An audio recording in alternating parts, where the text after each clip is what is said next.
história e ele brincou, né? Rapaz, você vai mesmo lá amanhã? Rapaz, se Jesus não voltar, amanhã eu chego por lá.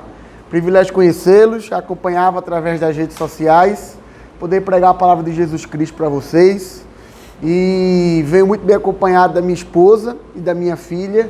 E aquele casal ao lado da minha esposa são meus pais, que moram muito longe aqui da igreja, no prédio de trás. Então, vamos abrir as nossas Bíblias no Salmo 126. Vamos refletir neste salmo de romagem e aprender as ricas lições desse texto para nós hoje. Salmo 126.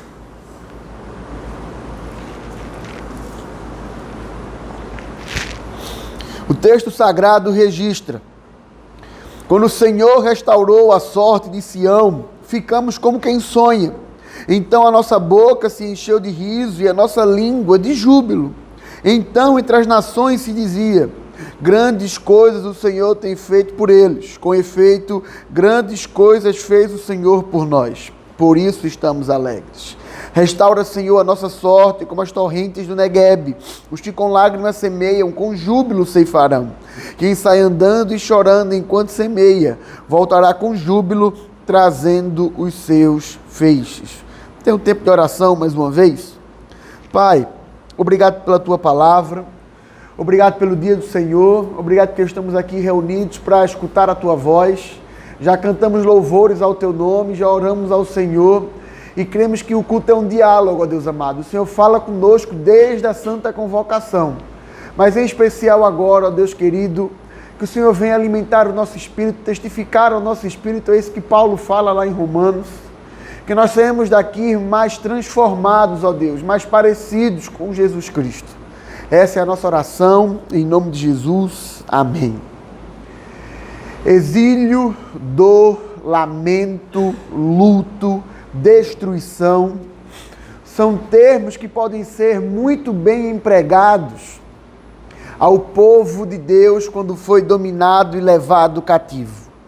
Não ficou pedra sobre pedra, casas arruinadas, muros também, lares destruídos, uma nação como um todo tinha sido abalada. Esse foi o juízo de Deus por conta do pecado do próprio povo. Mas esse juízo, ele não duraria para sempre. Algumas décadas se passaram e o mesmo Deus que tinha punido o povo por conta do seu próprio pecado, usou outro povo ímpio para ser instrumento da sua justiça, mas também, em determinado momento, tocou no coração do seu líder, do rei Ciro, que permitiu que esse povo voltasse para a sua terra. E a história é muito conhecida. Vocês conhecem o livro de Esdras, o livro de Neemias, Zorobabel.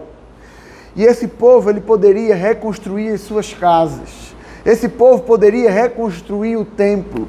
Esse povo poderia reedificar os muros.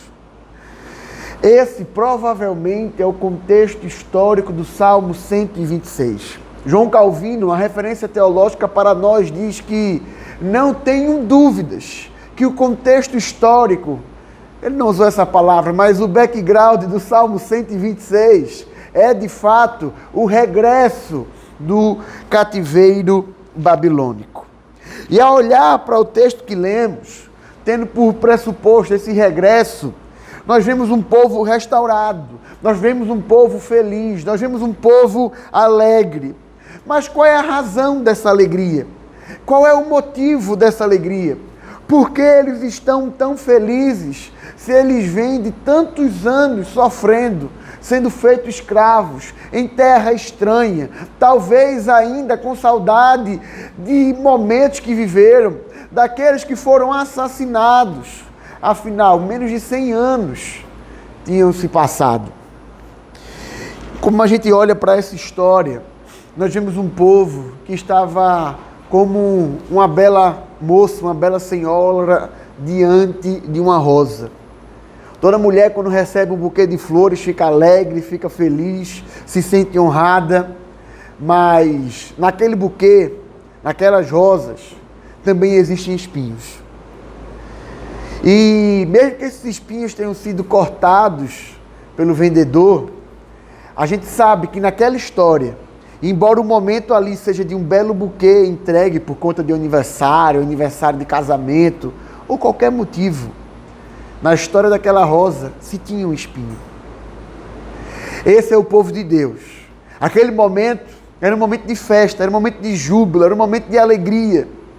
Mas eles já tinham passado por momentos difíceis. Na verdade, se nós formos olhar a história da civilização, e o professor de história aqui não vai me deixar mentir, talvez nenhum outro povo tenha sofrido tanto quanto o povo de Deus. Nenhuma outra nação tenha sido tão dominada, tão massacrada como o povo de Deus. Mas como pode um povo que tanto sofreu? Como pode um povo que foi dominado por outros povos? Como pode um povo com história cheia de traumas, cheia de dificuldades, cantar este salmo? Os salmos de romagem são quase que um livro um sexto livro dentro do quinto livro do Saltério, que era uma playlist, assim como esses hinos foram aqui escolhidos para a nossa liturgia de hoje. Eram salmos que eram cantados no regresso do povo para a Cidade Santa, para Jerusalém, para Sião, mas também eram salmos cantados nas idas anuais do povo para Sião. E eles cantavam esse salmo, eles louvavam o Senhor. Mas como pode alguém falar sobre alegria, alguém falar sobre júbilo, alguém falar sobre restauração diante de tanto sofrimento que eles já tinham vivido?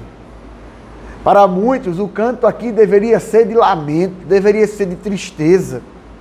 Mas quando nós olhamos e percebemos o fundamento da alegria deste povo, a razão da alegria deste povo, o motivo pelo qual eles cantavam, não eram por conta da situação que eles viviam, mas de fato por conta do fundamento que sustentava a alegria deles. Graças a Deus, nós temos um professor de história, não sei se tem um professor de geografia ou geologia aqui. O Brasil se encontra bem do meio de uma placa tectônica. Tremores de terra não nos assustam, no máximo um tremorzinho ali em Caruaru. Mas quando nós olhamos o que aconteceu no Haiti, o que aconteceu no Japão, o que tem acontecido atualmente na Europa, o que tem acontecido, enfim, em outras partes do mundo que não tem o privilégio que nós temos como nação, a gente entende porque a fundação é tão importante, porque o fundamento é tão importante. Um terremoto chegou no Haiti, não ficou pedra sobre pedra naquela nação. Terremotos similares chegaram ao Japão, eles sofreram, mas sofreram bem menos, porque as suas construções já são preparadas para esse tipo de situação. Então a diferença não está no terremoto que chegou aqui e o terremoto que chegou ali. A diferença está em quão pronto estamos para os terremotos da vida.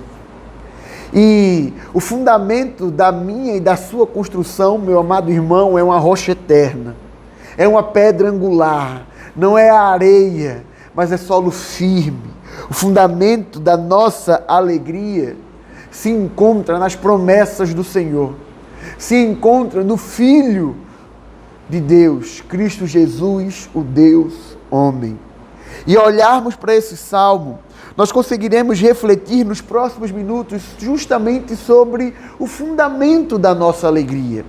E esse fundamento, assim como a fundação de alguma construção, pode ter ferragem, mas também concreto.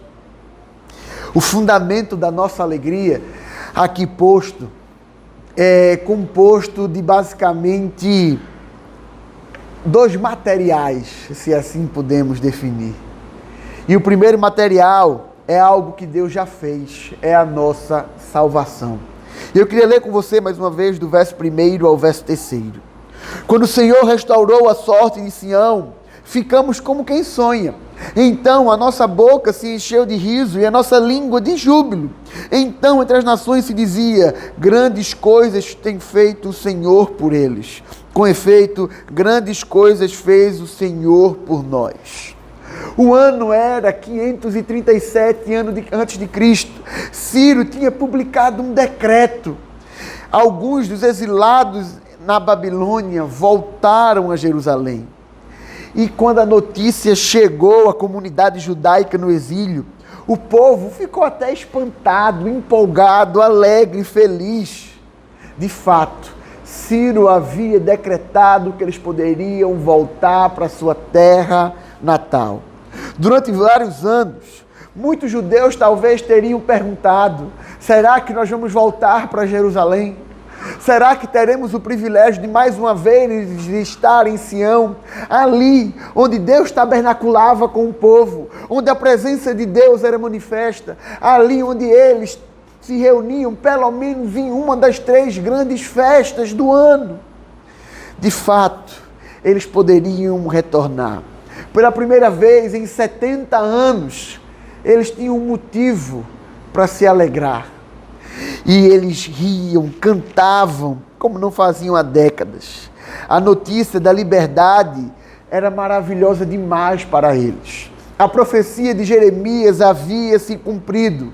Aquilo que Jeremias tinha anunciado no capítulo 25 e no capítulo 29 tinha virado realidade. Foi um tempo sombrio, foi um tempo de luto, foi um tempo de escravidão, mas agora eles tinham sido restaurados, eles haviam sido libertados, eles voltariam para sua casa.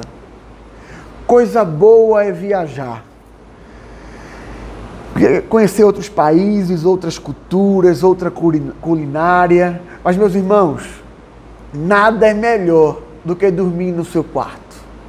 Você passa uma semana, 15 dias dormindo no hotel, aquele café da manhã maravilhoso, mas coisa boa é voltar para casa. Você passa 15 dias viajando e quer dormir de novo no seu travesseiro. O colchão ali já tem o seu formato. Imaginem 70 anos longe de casa. A felicidade e a alegria desse povo. Eles escutaram uma excelente notícia: voltaremos para casa. E ficaram alegres, felizes. Mas quando nós escutamos outra boa notícia, qual é a nossa reação diante dela?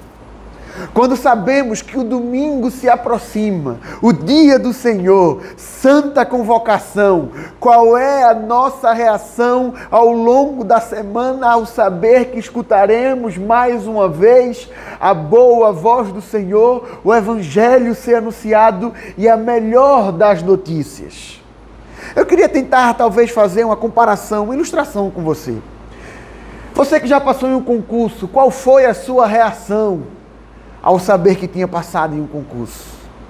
Quando o seu filho passou no vestibular, qual foi a sua reação ao saber que o seu filho tinha passado no vestibular? Ou que você tinha passado por todas as etapas do processo seletivo e havia sido contratado?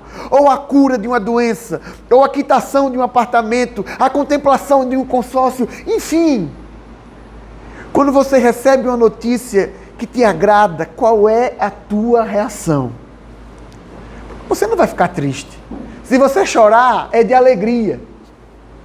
Qual é a sua reação quando escuta a melhor das notícias? A principal das notícias, que é aquilo que é anunciado no Evangelho. O fundamento da nossa alegria, meus amados irmãos, meus queridos amigos, é saber que nós temos uma salvação em Cristo Jesus. É saber tudo que Deus já operou em nós, através de nós e por nós, desde antes da fundação do mundo. É saber que Ele nos elegeu, é saber que Ele nos predestinou, é saber que Ele nos escolheu, é saber que Ele nos ama com amor que é indescritível, é inenarrável. A gente tenta explicar o que Deus fez por nós, mas nos faltam palavras. Se juntássemos todos os idiomas aqui da terra, não seria capaz de escrever os feitos, as obras, os milagres, as maravilhas do Senhor por nós. O maior dos milagres não é um deficiente visual enxergar. O maior dos milagres não é um deficiente, um paralítico conseguir andar. O maior dos milagres é um pecador ir para o céu. O maior dos milagres é a salvação. É o Senhor nos tirar do império das trevas e nos colocar no reino de amor.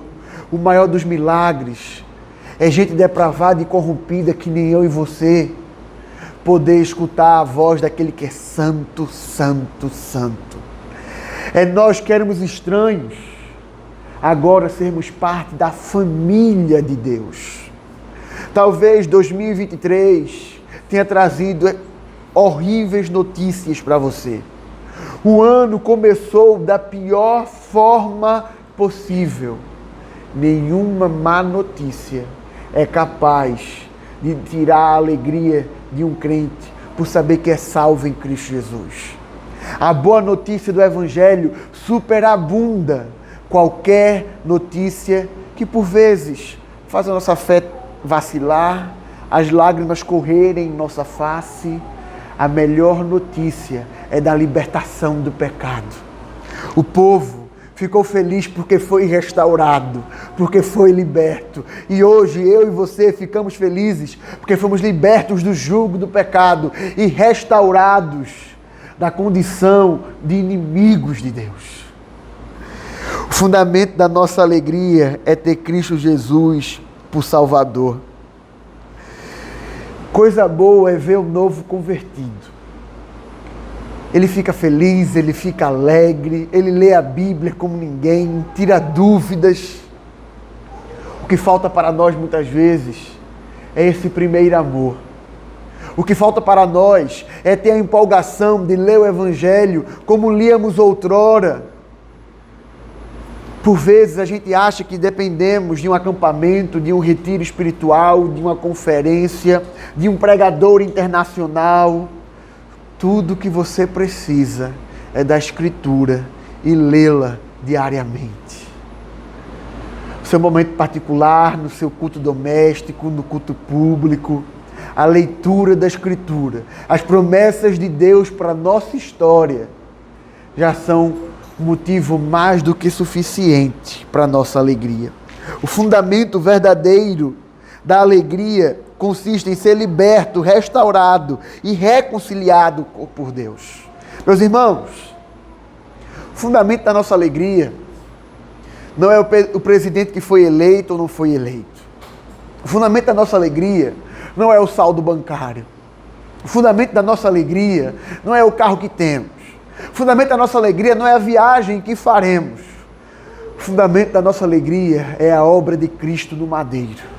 E essa obra aplicada a nós, a vocação eficaz, a que respondemos, a que não merecíamos, mas ganhamos pela graça e somente pela graça. Quando eu e você recebemos um grande presente, a gente fica feliz demais. Mas o maior presente que nós recebemos foi a salvação de Jesus Cristo. Há algumas semanas atrás, eu e Maiara recebemos a ligação de um casal de amigos que moram nos Estados Unidos. Eles falavam extremamente empolgados com a novidade que eles tinham tomado ciência. Vocês precisam conhecer, vocês precisam experimentar, vocês precisam provar disso aqui. Maiara, tu que está gestante, tu precisa fazer uso disso. Eles falavam assim, sabe como é aquela empolgação? Essa mesma empolgação dos meus amigos, porque a qualidade de vida deles tinha melhorado por conta daquele produto. Na verdade, muito maior deve ser a nossa empolgação ao falar do Evangelho de Cristo Jesus, ao falar da salvação. Meu amado irmão, qual foi a última vez que você falou de Cristo Jesus para alguém? Qual foi a última vez que você falou do fundamento da sua alegria para alguém? Bênção é estar na casa do Senhor no dia do Senhor. Privilégio nosso desfrutarmos das bênçãos que aqui são derramados. Mas que egoísmo é o nosso? Sair por esta porta, entrar no nosso carro, ligar o ar-condicionado, ir para casa almoçar e não aproveitar esse dia para falar de Jesus para ninguém. Omissão, hipocrisia, podem ser termos definidos a nós, termos pesados, mas termos necessários quando não falamos de Jesus ao nosso vizinho, quando não testemunhamos de Cristo aos nossos colegas de trabalho, quando não aproveitamos a corrida no Uber para falar, olha, existe um Salvador perfeito. Aos nossos amigos da escola, do estágio, do trabalho, meu amado irmão, cada cristão ou é um missionário ou é um impostor. O reverendo Elias Medeiros, professor do RTS lá, não é na Flórida, é em Jackson. Ele disse uma vez, e eu nunca mais esqueci, eu e você não devemos desperdiçar a nossa geografia. Existem alguns lugares que o reverendo Eduardo e o reverendo Rodrigo não chegarão. Mas sabe quem é o missionário que Deus conta para anunciar o evangelho lá? Você. Irmãos, entre as nações se dizia, grandes coisas tem feito o Senhor por eles. Os povos, no caso, os vizinhos ao nosso redor, eles precisam saber que nós temos um Deus, que é o Senhor dos Exércitos, é a nossa torre forte, é o Senhor dos Senhores, é o Rei dos Reis. Se as pessoas ao teu redor não sabem que você tem um Senhor, não sabem que você tem um Salvador, você precisa rever o seu cristianismo. Nós diariamente precisamos viver como o verso 2 fala, a nossa boca deve se encher de riso e a nossa língua de júbilo. Por que isso? Porque o motivo da nossa alegria, ele é ímpar, ele é indizível, ele é inenarrável, ele é muito maior do que as más notícias do cotidiano. O motivo da nossa alegria é saber que nós somos salvos por Jesus Cristo. Com efeito, grandes coisas fez o Senhor por nós, por isso estamos alegres. Quem iria imaginar que o grande Ciro ia publicar um decreto que permitiria a restauração do povo? Quem cogitaria que o povo de Israel seria liberto e voltaria para casa? Qual a possibilidade do grande rei imperador se importar com a descendência de Abraão? Só Deus para libertar aquele povo. Não foi por conta de Neemias que o povo certa feita voltou. Não foi por conta de nenhum homem. Foi por conta do Deus Todo-Poderoso. Se você está aqui hoje, não é porque você é bom. Se você está aqui hoje, não é porque você é melhor do que ninguém, afinal não existe um justo nenhum sequer. Se você está aqui hoje, é porque Deus se apiedou de você, derramou sua graça salvífica em sua vida, te chamou do império das trevas e hoje você faz parte da família de Deus. O primeiro material da fundação do edifício que chamamos a alegria é a salvação. É o que Deus já fez por nós. Mas a segunda parte desse fundamento, assim como a ferragem e o concreto se faz necessário para qualquer edificação, é a glorificação. Em primeiro lugar, é o que Deus já fez por nós, a salvação. E em segundo lugar, é o que Deus fará por nós, a glorificação. Verso 4 ao 6. Restaura, Senhor, a nossa sorte como as torrentes do Neguebe. Os que com lágrimas semeiam, com júbilo ceifarão. Quem sai andando e chorando enquanto semeia, voltará com júbilo, trazendo os seus feixes. O Salmo 126 é um texto onde fica muito claro que a vida cristã é sempre vivida entre o já e o ainda não. O que nós já ganhamos em Cristo Jesus e o que é preparado na pátria celestial que nos aguarda. O fundamento da nossa alegria é o que Deus já fez, mas também é o que Deus fará. É o que Cristo fez na cruz, mas também é o que o noivo virá a fazer e buscará a sua noiva no dia do Senhor. Eu e você precisamos entender e aprender que a verdadeira alegria não provém das circunstâncias temporárias, daquilo que vem a mudar aqui na terra, mas das realidades eternas e espirituais. A verdadeira alegria é estimulada pela gratidão, pela restauração passada, mas também a gratidão por saber que existem diversas promessas para nós como povo de Deus. A Bíblia é recheada de promessas para o povo da aliança. A Bíblia está recheada de promessas para Israel de Deus. Nós, igreja, somos a Israel de Deus e precisamos perseverar nas promessas do Senhor. O termo perseverar significa permanecer debaixo. Eu e você precisamos permanecer debaixo das promessas de Deus para a nossa história, para a nossa vida, para o nosso casamento, para a criação dos nossos filhos. Por vezes nós olhamos ao redor, meus amigos, é só tristeza, é só lamento, é uma notícia ruim atrás de outra notícia ruim. É como os adolescentes lá da igreja dizem, da agora para frente é só para trás. E às vezes a gente olha assim, não consegue ver sem nada de bom. Não existe luz no final do túnel. O túnel que a gente tem aqui em Pernambuco não é uma boa ilustração para isso, ali na Serra das Russas. É o túnel de segunda. Primeiro, quando passou a segunda já não tem mais túnel. Não túnel. Mas existem alguns túneis que a gente passa 10, 20, 30 minutos e não chega o final. Talvez o seu 2023 seja um túnel longo, diferente do túnel ali da Serra das Russas. Espero que todos aqui sejam de Recife ou de Pernambuco, não sei se tem algum visitante de outro estado. É um túnel bem curtinho que a gente tem aqui. Mas, para nós, é garantido que no fim, sempre brilhará uma luz. Nem que seja a luz da eternidade. Porque para nós, se a morte bater em nossa porta, que privilégio temos de ter sido promovidos. E assim como a nossa confissão de fé fala, já estaremos experimentando das bênçãos da eternidade. Até o dia que o Senhor voltar e nas boldas do Cordeiro, a gente começar a experimentar ainda mais, de uma forma mais intensa, aquilo que é preparado para nós. Mas a mesma confissão de fé que fala isso para a gente, fala que aqueles que não têm essa alegria, quando fecharem os olhos aqui, já experimentarão o princípio das tormentas eternas. Por isso, meu amigo, minha amiga, fale desse evangelho.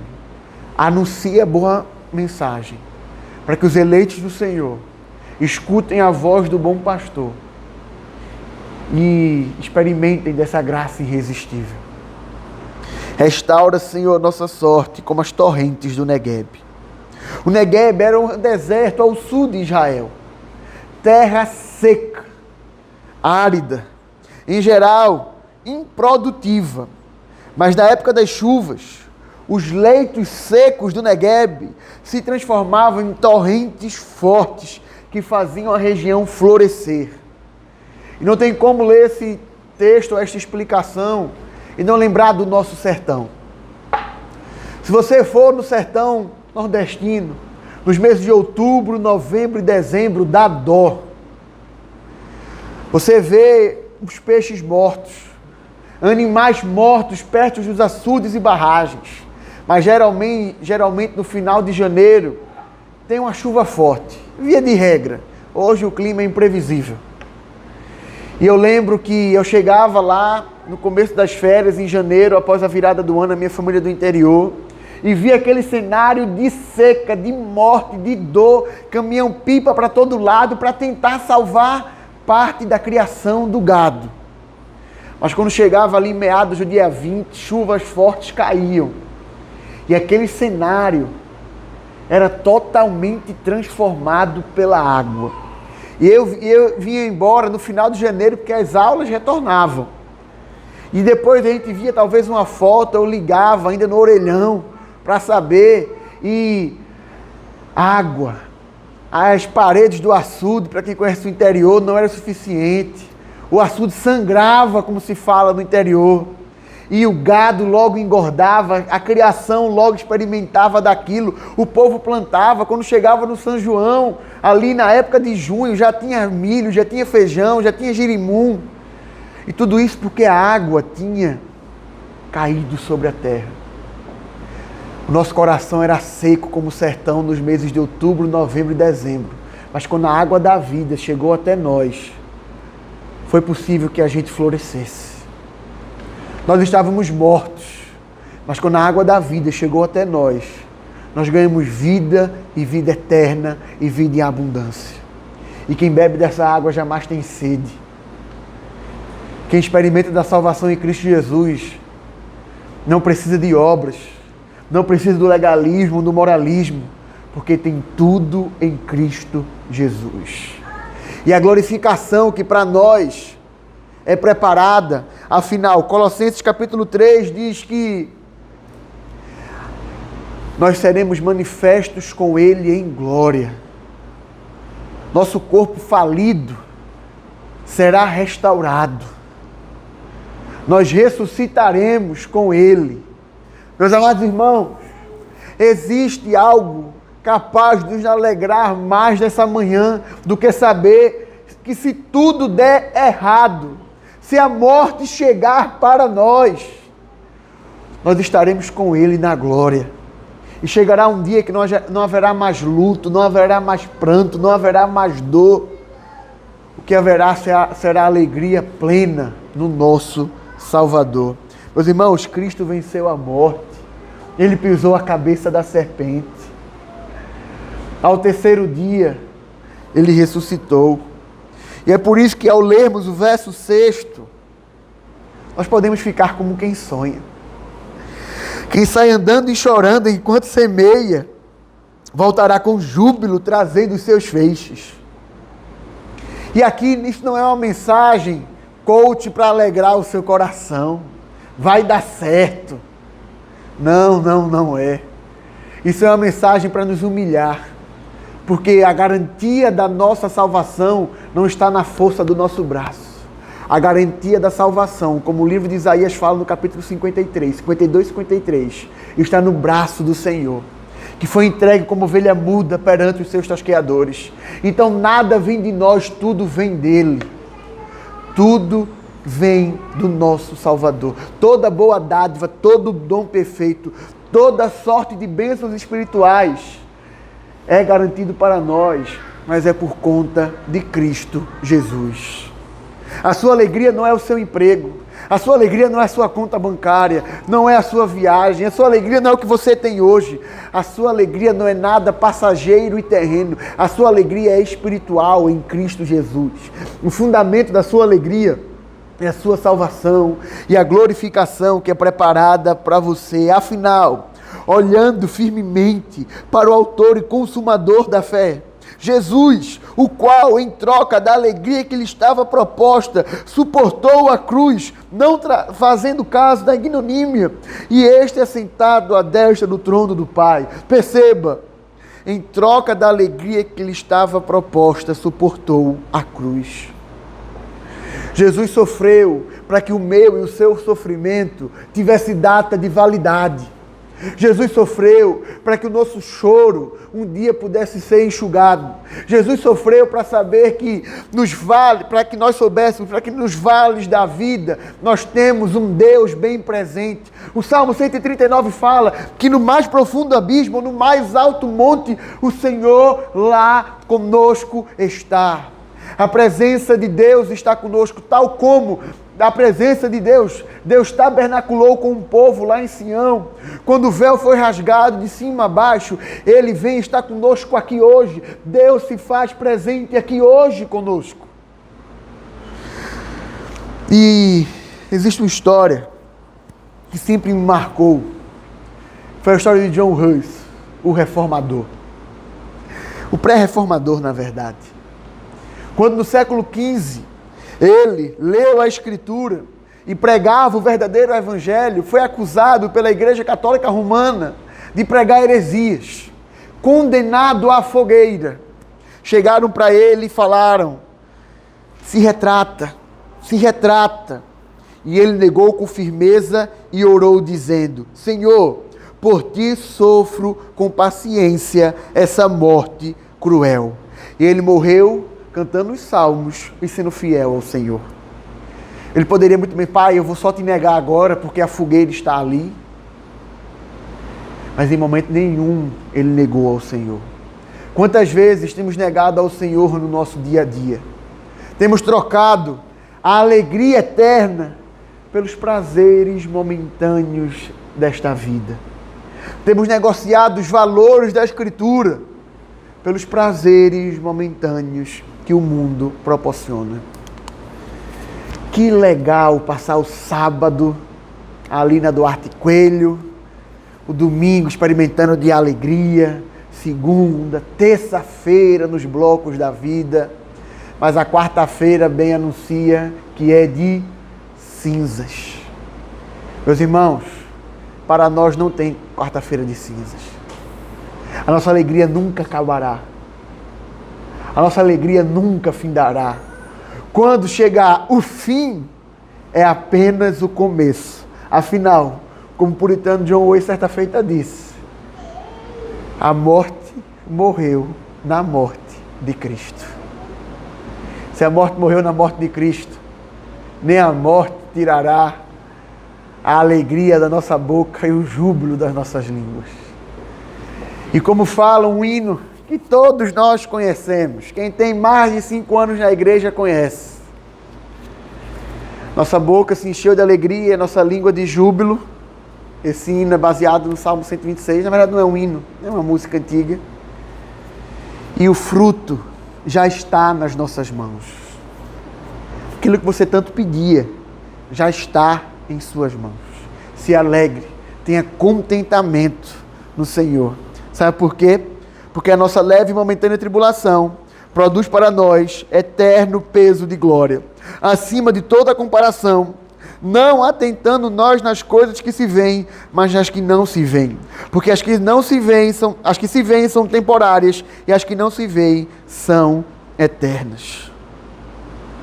Tem andado triste, tem andado abatido, tem andado sem alegria. Leia a Escritura e visite ou revisite todas as promessas de Deus para a sua história. Mas eu tenho orado tanto ao Senhor, Ele não tem me dado aquilo que eu tanto peço. Se o Senhor é teu pastor, aquilo que tu não tem, tu não precisa. É isso que o Salmo 23 nos ensina. E muito bem cantado pelo aquele grupo Projeto Sola. Meu amado irmão, a glorificação garante para nós que tudo terminará bem.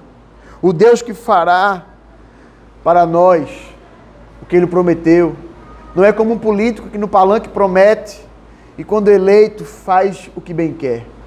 É como um Deus justo e verdadeiro que garantiu que todas as suas promessas se cumpririam. Nós já temos experimentado dessas promessas. Aquilo que foi prometido em Gênesis 3,15 já se cumpriu e continua a se cumprir. E nós experimentaremos cada vez mais dessa salvação que é proposta para nós. Eu não sei o que espera a igreja Bereia em 2023. Na verdade, na próxima hora, nos próximos dias. Mas eu sei que o Senhor sempre estará com vocês. Com a igreja, com as suas famílias e com as suas vidas. Eu queria orar por vocês agora. Pai, muito obrigado pela Tua palavra.